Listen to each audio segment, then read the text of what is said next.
السلام علیکم دوستو، آج ہمارا موضوع زیر بحث ہے کعبہ شریف کی تاریخ قرآن و حدیث کی روشنی میں۔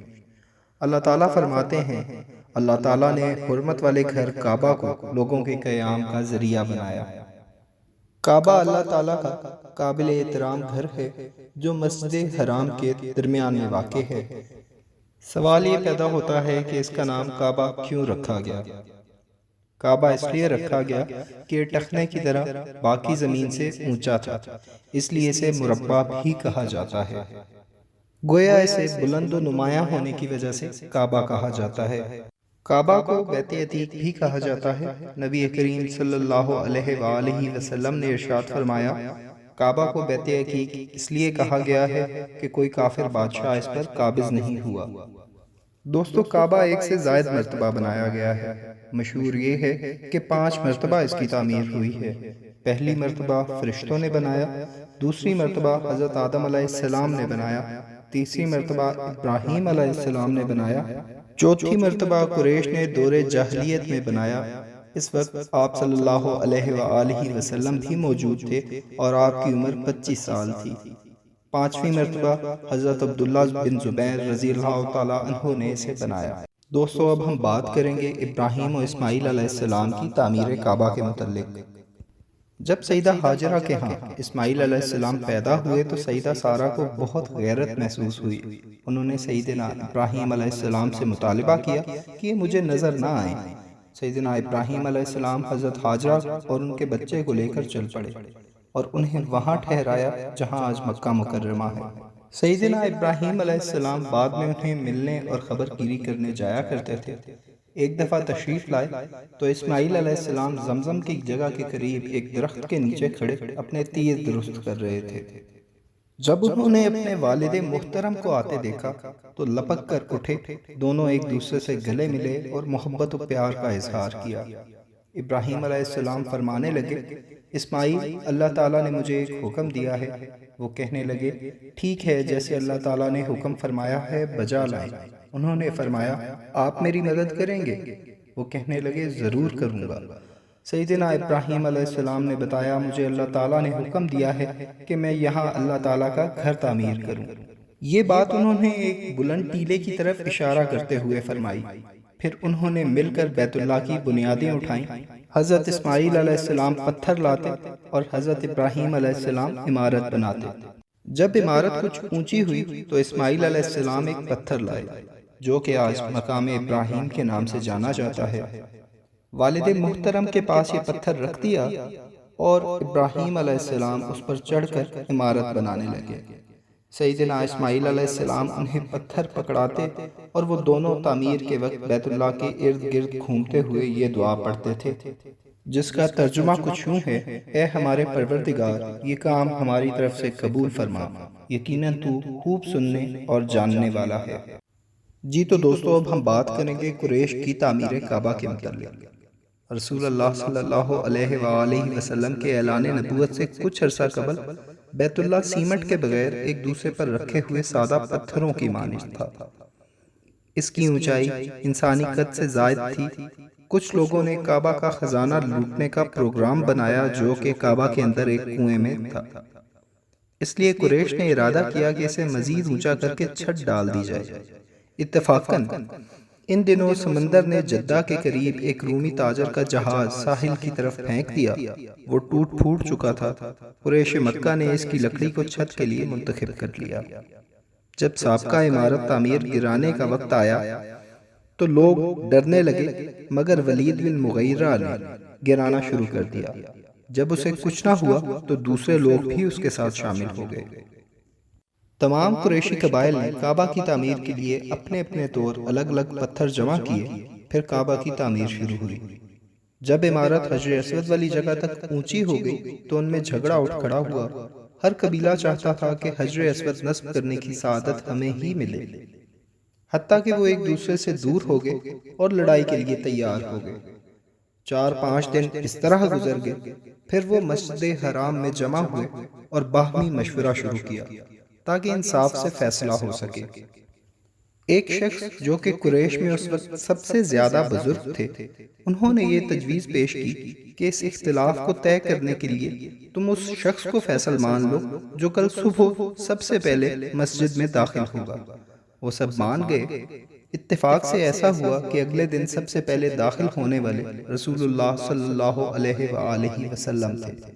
وہ سب کہنے لگے، یہ امانت دار شخص ہیں، ہم ان کے فیصلے پر راضی ہیں۔ جب آپ صلی اللہ علیہ وآلہ وسلم ان کے پاس پہنچے تو انہوں نے پوری صورتحال آپ کے سامنے پیش کر دی۔ آپ نے فرمایا، میرے پاس ایک کپڑا لاؤ۔ جب کپڑا لایا گیا تو آپ صلی اللہ علیہ وآلہ وسلم نے اپنے دست مبارک سے حجر اسود کو اس چادر میں رکھ دیا اور فرمایا، ہر قبیلہ اس کپڑے کا کوئی نہ کوئی کنارہ پکڑ لے، پھر سب مل کر اٹھاؤ۔ جب وہ اس طرح اٹھا کر اصلی جگہ کے پاس پہنچے تو آپ صلی اللہ علیہ وآلہ وسلم نے اپنے دست مبارک کے ساتھ حجر اسود اصلی جگہ پر نصب کر دیا۔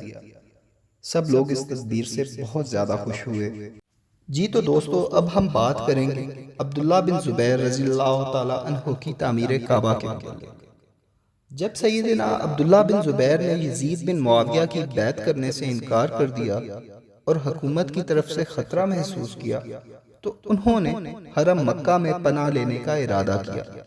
انہوں نے دوست احباب جمع کیے، یزید کی خرابیوں کا تذکرہ کیا اور بنو امیہ کی ڈٹ کر مخالفت کی۔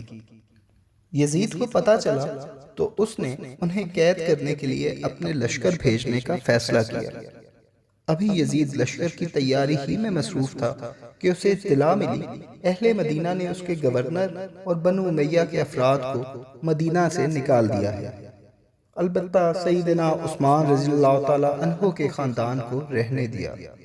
تو اس نے پہلے اہل مدینہ کی سرکوبی کے لیے لشکر بھیج دیا۔ جب یہ لشکر فتح مند ہوا تو اس نے اسی لشکر کو مکہ جانے کا حکم دیا۔ اس لشکر نے مکہ مکرمہ جا کر چند دن کی لڑائی کی۔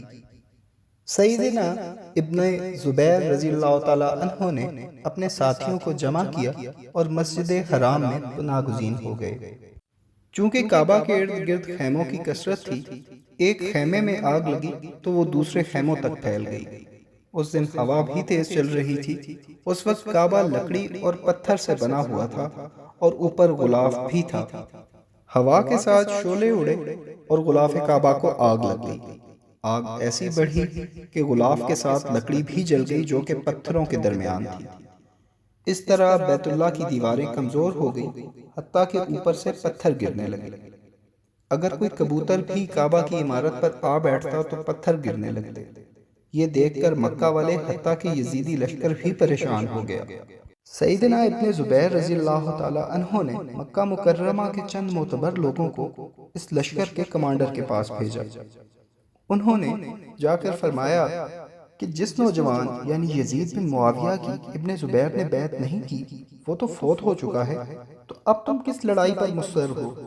تم واپس شام چلے جاؤ اور دیکھو تمہارے نئے حاکم کی رائے کا کیا انجام ہوتا ہے، لوگ اس پر متفق بھی ہوتے ہیں یا نہیں۔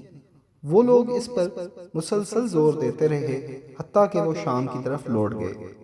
کعبہ کو آگ لگنے کا واقعہ 3 ربیع الاول 64 ہجری کو پیش آیا اور اس لشکر کی واپسی 5 ربیع الثانی 64 ہجری کو ہوئی۔ جب شامی لشکر واپس چلا گیا تو سیدنا ابن زبیر نے مکہ مکرمہ کے سرداروں اور معزز لوگوں کو اکٹھا کیا اور ان سے کعبہ کی جلی ہوئی عمارت کو گرانے کے بارے میں مشورہ کیا۔ بہت کم لوگوں نے ان کی بات کی تائید کی، اکثر لوگوں نے اس بات سے انکار کر دیا۔ سب سے زیادہ اس کے مخالف سیدنا عبداللہ بن عباس رضی اللہ تعالیٰ عنہ تھے۔ انہوں نے فرمایا، کعبہ کو اسی حالت پر رہنے دو جس حالت میں رسول اللہ صلی اللہ علیہ وآلہ وسلم چھوڑ کر گئے ہیں، ورنہ مجھے خطرہ ہے تمہارے بعد آنے والے حکمران اسے گراتے بناتے رہیں گے، جس سے اس کا احترام غارت ہو جائے گا۔ ہاں، اس کو مرمت وغیرہ کر دو۔ اس کے جواب میں ابن زبیر رضی اللہ تعالیٰ عنہ نے ارشاد فرمایا، اللہ کی قسم تم میں سے کوئی بھی یہ بات پسند نہیں کرتا کہ اپنے ماں باپ کے گھر کو صرف پیوند لگاتا رہے، تو میں کیسے بیت اللہ کو صرف پیوند لگانے پر اکتفا کر لوں؟ جبکہ میں دیکھ رہا ہوں کہ اس کی دیواریں اوپر سے نیچے تک ہل رہی ہیں اور کبوتر بیٹھنے سے بھی اس کے پتھر گرنے لگتے ہیں۔ پھر کچھ دن تک تو ابن زبیر رضی اللہ تعالیٰ عنہ انتظار فرماتے رہے۔ آخر انہوں نے کعبہ کی اس عمارت کو گرانے کا فیصلہ کر لیا۔ نیز وہ چاہتے تھے کہ بیت اللہ کو اصلی ابراہیمی بنیادوں پر تعمیر کریں، جیسا کہ سیدہ عائشہ رضی اللہ تعالیٰ عنہا سے مروی ہے کہ رسول اللہ صلی اللہ علیہ وآلہ وسلم نے مجھے فرمایا، عائشہ تجھے علم نہیں کہ جب تیری قوم قریش نے کعبہ بنایا تو وہ بیت اللہ کو مکمل ابراہیمی بنیادوں پر نہیں بنا سکے تھے، بلکہ انہوں نے کچھ حصہ کم کر دیا تھا۔ اس پر بی بی عائشہ نے سوال کیا، اے اللہ کے رسول، تو پھر آپ اسے دوبارہ ابراہیمی بنیادوں کے مطابق کیوں نہیں بناتے؟ رسول اللہ صلی اللہ علیہ وآلہ وسلم نے ارشاد فرمایا، ابھی تیری قوم یعنی قریش کے لوگ نئے نئے مسلمان ہوئے ہیں، اگر ان کے مرتد ہونے کا خطرہ نہ ہوتا تو میں ایسا کر گزرتا۔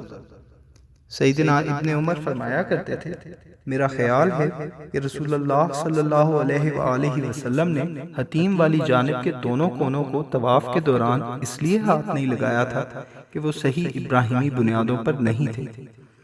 سیدہ عائشہ فرماتی ہیں، میں نے نبی اکرم صلی اللہ علیہ وآلہ وسلم سے پوچھا، کیا وجہ ہے کہ بیت اللہ کا دروازہ اونچا لگایا گیا ہے؟ آپ نے فرمایا، تیری قوم قریش کا مقصد یہ تھا کہ جسے چاہیں بیت اللہ میں داخل ہونے دیں اور جسے چاہیں روک دیں۔ ایک اور حدیث میں آتا ہے، اگر یہ بات نہ ہوتی کہ قریش کے لوگ ابھی ابھی اسلام میں داخل ہوئے ہیں تو میں کعبہ کو گرا کر دوبارہ بناتا اور اس میں 2 دروازے لگاتا، ایک سے لوگ داخل ہوتے اور دوسرے سے باہر نکلتے۔ چنانچہ سیدنا ابن زبیر رضی اللہ تعالی عنہ نے یہ کام کر دیا۔ انہوں نے کعبہ کی جلی ہوئی عمارت گرا کر اسے اصلی ابراہیمی بنیاد کے مطابق بنایا، جبکہ قریش نے حلال مال کی کمی کی وجہ سے کچھ حصہ کم کر دیا تھا۔ سیدنا ابن زبیر رضی اللہ تعالی عنہ نے حتیم کو بیت اللہ میں داخل کر دیا اور 2 دروازے لگا دیے، ایک مشرق کی جانب اور دوسرا مغرب کی جانب۔ جب عبداللہ بن زبیر رضی اللہ تعالی عنہ کعبہ کی تعمیر سے فارغ ہوئے تو انہوں نے کعبہ کو نیچے سے اوپر تک اندر باہر خوشبو لگائی، کباتی کپڑے کا نیا غلاف چڑھایا اور فرمایا، جس شخص پر میری اطاعت ضروری ہے، جس نے میری بیعت کر رکھی ہے، وہ جائے اور تنعیم سے احرام باندھ کر بیت اللہ کا عمرہ کرے۔ پھر جو شخص وسعت رکھتا ہے وہ اونٹ ذبح کرے، اور جو اونٹ ذبح نہیں کر سکتا وہ بکری ذبح کرے۔